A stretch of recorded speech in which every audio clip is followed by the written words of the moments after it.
fascinating and ever-changing world of agriculture.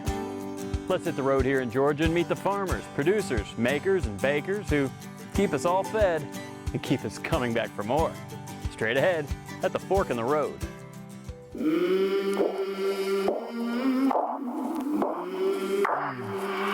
I came from the mud, there's dirt on my hands.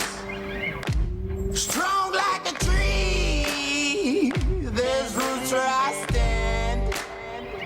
Georgia farmers, artisans, merchants, and producers, we depend on these men and women every day of our lives through the choices we make and the food we consume. Their strategy and approach is always shifting, but the end game remains the same: results.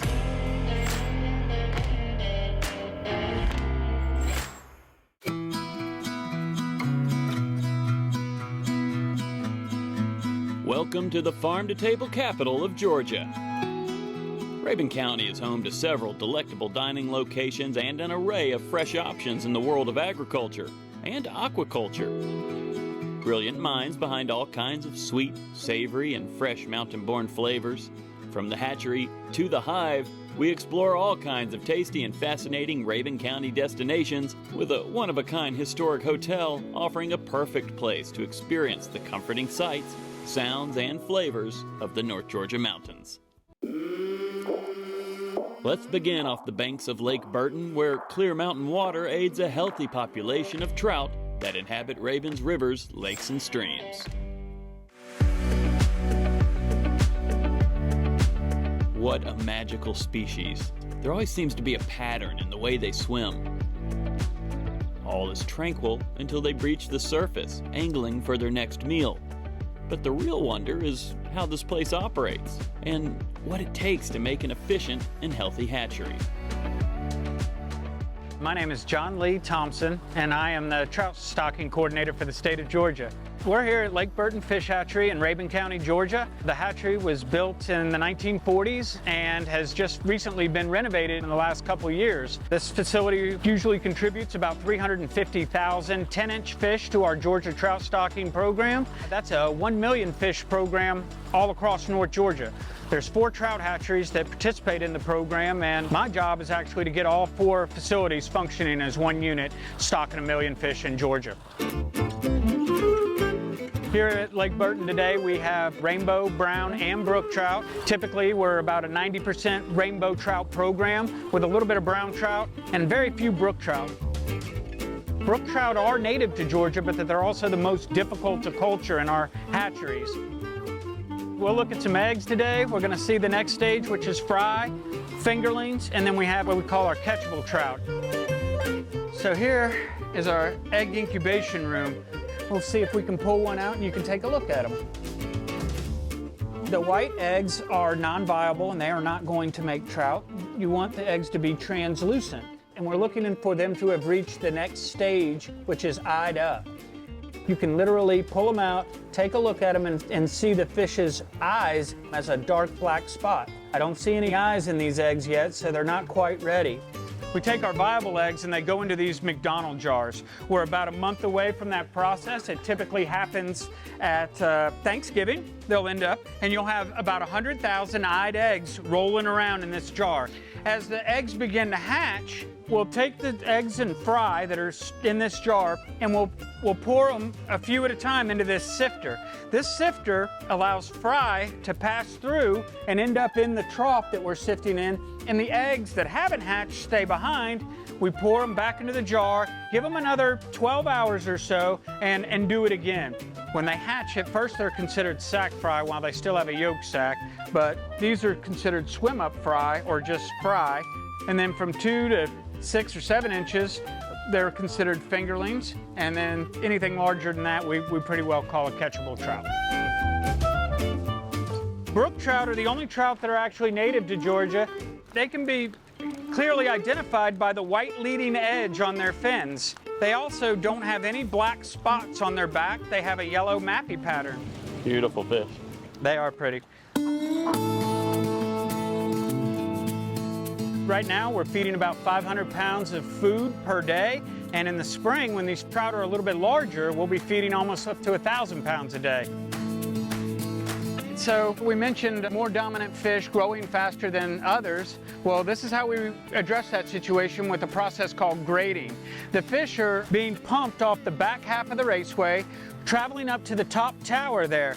And then as they come down that pipe, we want just fish being delivered to the front end of the grader. All these trout were hatched within 3 days, but there are certainly 3 distinct sizes. These are some catchable trout. They're about a ½ pound apiece. These are rainbow trout. Look at that, first cast. You can see they have a very distinct pink stripe down the lateral line of the fish. That's a defining characteristic for rainbow trout. This whole building and these 8 circular tanks are all brand new to Lake Burton Fish Hatchery. The goal of the renovation was to eliminate poor production years associated with drought. These round tanks only use about 150 gallons a minute, where a linear raceway outside is using 600 to 800 gallons a minute. The clean water from the top of these tanks is going to the raceways below it, and the dirty water from these tanks is going through the clarifier. That's where the fecal material is settled out and then is pumped to our wastewater treatment ponds. In Lake Burton Fish Hatchery, there's a portion of the hatchery that's open to the public Monday through Friday, 8 to 4:30, and then on weekends, holidays, it's open 10 to 3. And you can come in, take a look at some of the trout that we have here, and maybe if you're lucky enough, you'll time it up with a feeding like these folks. A daily dose of hard work equates to a healthy population of amazing, exciting, and often tasty Georgia mountain trout. Anywhere where these fish are stocked, DNR is managing those waters as a put-and-take fishery. We're putting them out for you to take them home and certainly put them on their dinner plate and eat them.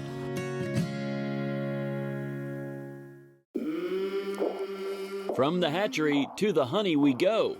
Off to Lakemont to meet a man in these mountains who works hand in hand with millions of hardworking bees.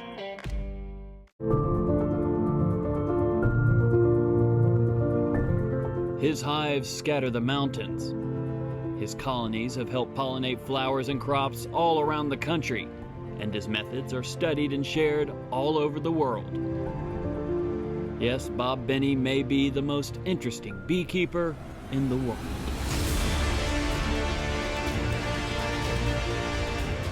Pollination is the main benefit of honeybees in this country.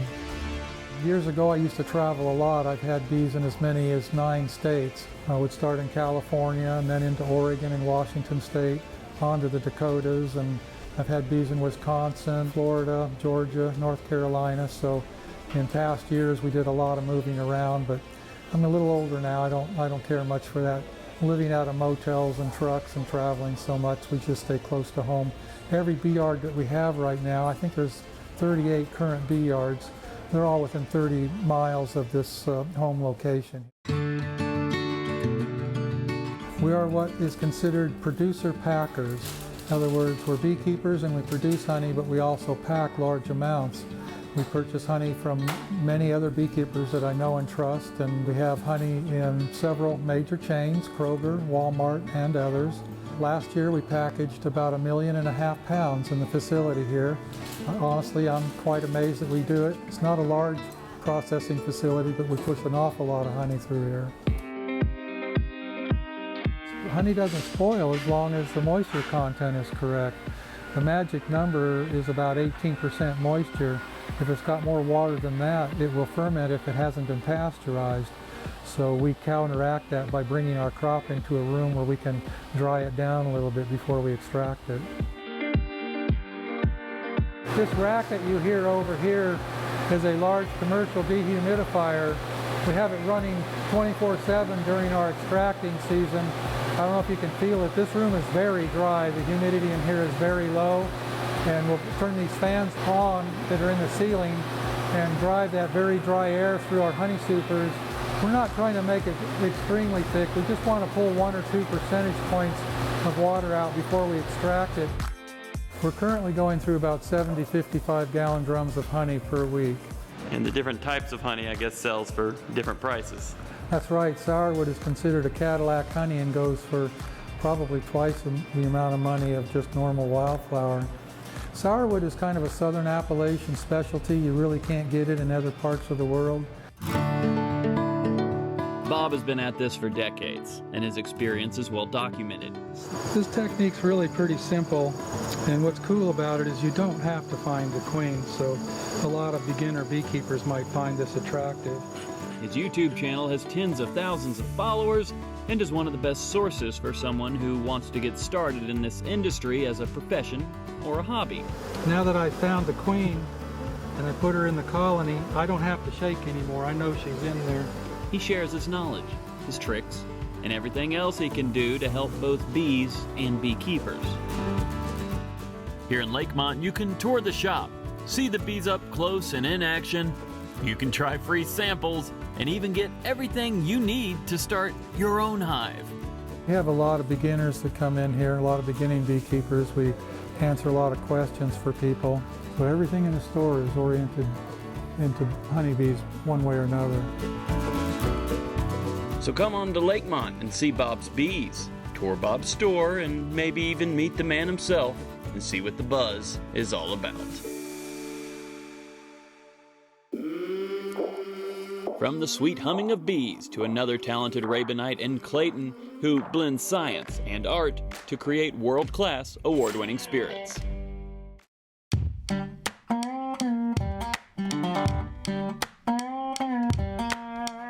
Every once in a while, you meet someone who truly loves what they do. That's what you'll discover just a few minutes with Doug at his distillery. He's a man of science and a man of artistic intellect. And the ones who benefit from his love and mastery of distilling are the likes of you and me.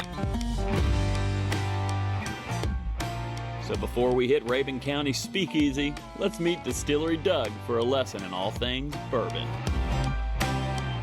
We decided we're going to do it the way it used to be made, by a family structure that used to be there, not corporate, and to do it without compromise. And by the grace of God, we found ourselves in Rabun County, Georgia. They let us in and they supported us, and every day we feel like we need to return that courtesy. So every day we can't compromise. We have to make the best stuff. We use the best ingredients found in Rabun County. Our commitment is use those, make amazing products, but make sure you don't put any yucky stuff back in. When you go into a distillery, ask them the question, what's your alcohol by volume at the end of their fermentation process? If they say it's higher than 14%, that can't be, because yeast can't tolerate any alcohol higher than 14%. So how do we increase the alcohol percentage? And that's what we use the first still for, right? So the stripping still, the entire objective is to increase our alcohol by volume by separating alcohol from water. And we now take our chemistry hat off, we put our physics hat on. So having a background in chemistry, physics, and biomedical engineering helps a lot. Sure it does. What helps more is apprenticing under some really smart old guys. When we finished here, these low wines that came out were comprised of over 206 individual alcohol compounds. You recognize some of them: acetone, nail polish remover, acetylene, cutting torch fuel in some people's products. You can kind of taste it. It's an off flavor, it's an off aroma, right? Which is why we are always by hand. Local ingredients wherever we can, and no yucky stuff. I won't let our customers put anything in their mouth that vaporizes before 190 or after 201. So if every alcohol vaporizes at its own unique temperature, how many did I keep? 11, good job. Yeah, thank you. So everything that vaporizes from 172 to 189 goes in a recycled tank, right? Again, we have zero waste coming out of this plant. Everything is recycled. Bourbon by law, number one, has to be majority corn, at least 51%. Number two, it has to be aged in a brand new American white oak charred barrel. Number three, it cannot be charcoal filtered, flavored, or colored.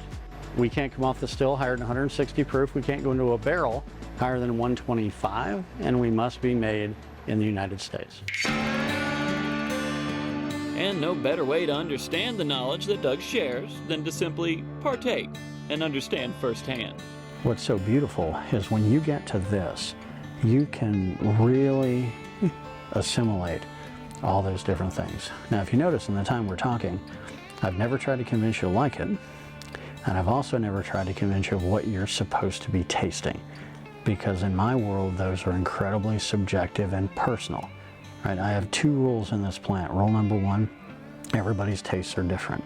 Don't ever let anybody tell you what you're supposed to taste. Yeah. And rule number 2, if you like something, nothing else matters, right? So what I try to do is build a very balanced, complex bourbon that has a great mouthfeel and lingers a good long time, can take on the big boys at a significant benefit financially.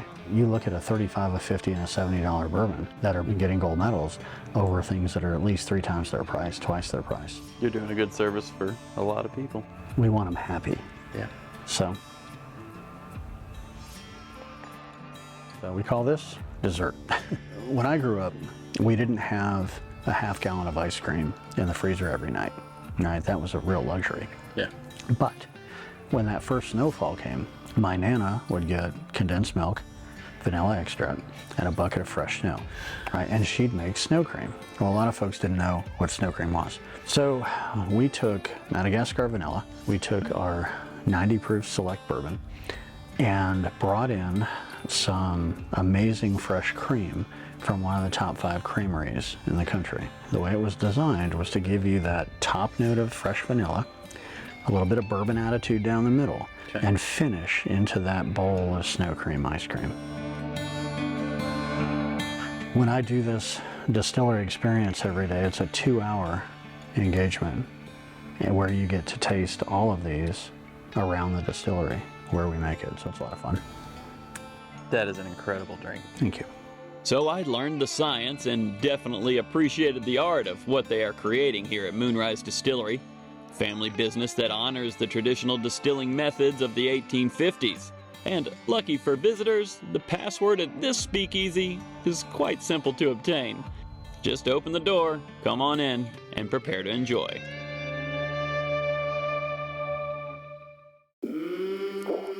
From Clayton, we head back to the lake town of Lakemont for a stay at an historic hotel that's serving up some tasty moonrise along with amazing memories and delectable local dishes.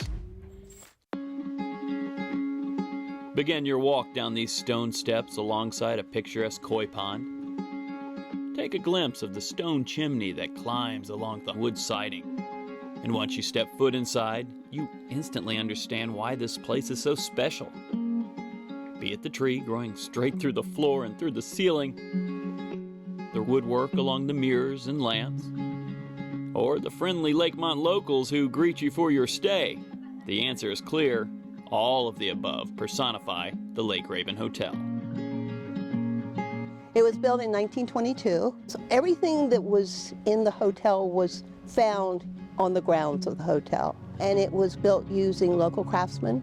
And the owner had fallen in love with this area. He had some art ability, and so you'll see inside some of his artwork and some of his early promotions when rooms were $2 a night.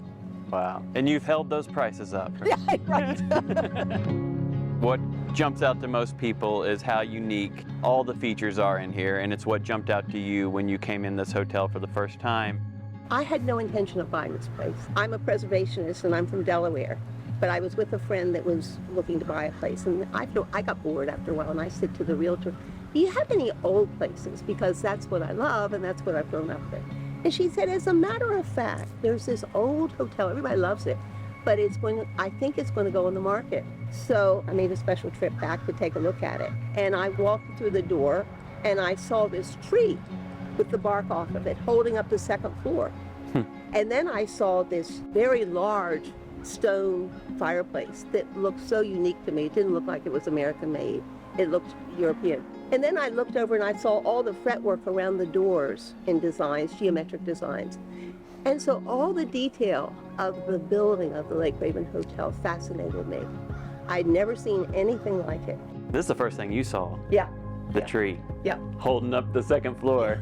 Yeah. This is amazing. I love the architecture in here, the uniqueness. There's really no other place like it. Yeah.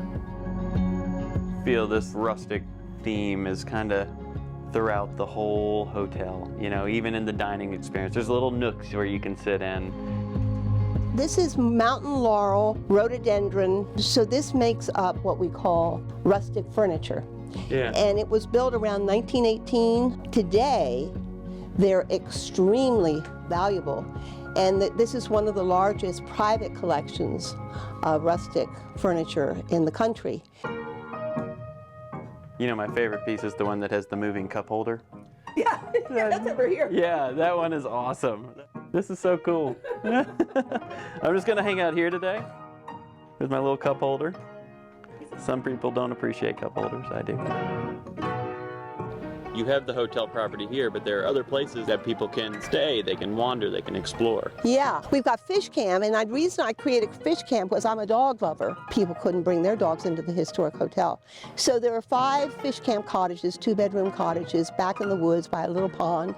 Perfect for families, perfect for groups to get together, perfect for people that want to travel with their pets. The other property just up from fish camp is Forest Lodge, and that's a wedding and event center. And that's also very rustic, natural materials from here, and it's very private and quiet. So if people want to have a wedding in nature in the mountains, it's a good spot.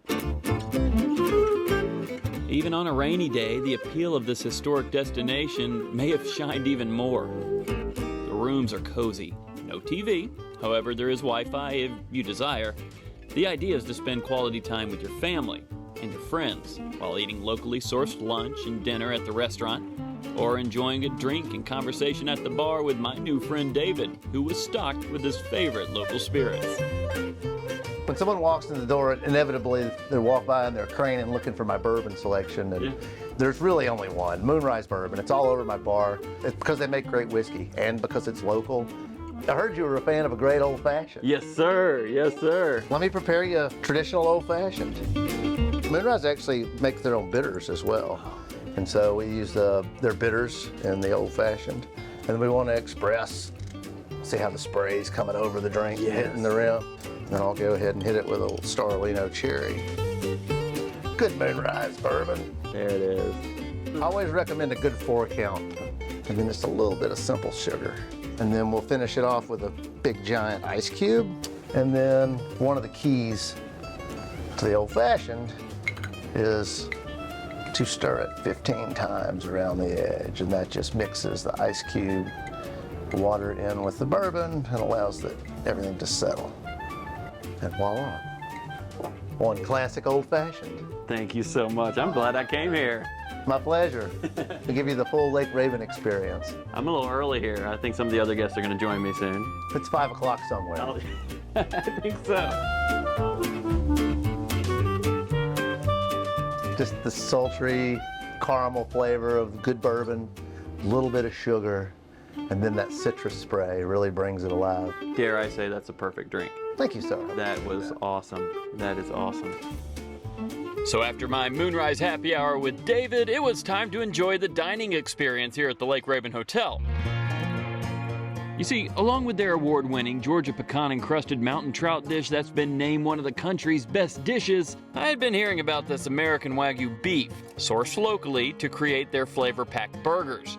And right up the road in Demarest, Georgia is a ranch known as Providence Farmstead that is home to the Source. The Russell family proudly operates this ranch along with a dairy operation just over the border in Otto, North Carolina. However, to tell the full story of Providence Farmstead, we'll need a whole new show. So we've saved that story for another episode not far down the road. But for now, it's chow time at the Lake Raven Hotel. So this is actually an American Wagyu.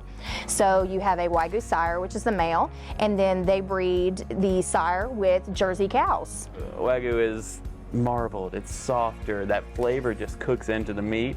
And I'm just holding off from eating this right now because I enjoy talking with you. Chef did it perfect. Good. So we bid adieu to Gwen and our Rabun County friends. We can bring home the beef, a little bit of honey, an artistic expression of Moonrise bourbon, and come back soon to catch a trout or two from these healthy Rabun County lakes and streams. I'm David Zelski. See you at the next Fork in the Road.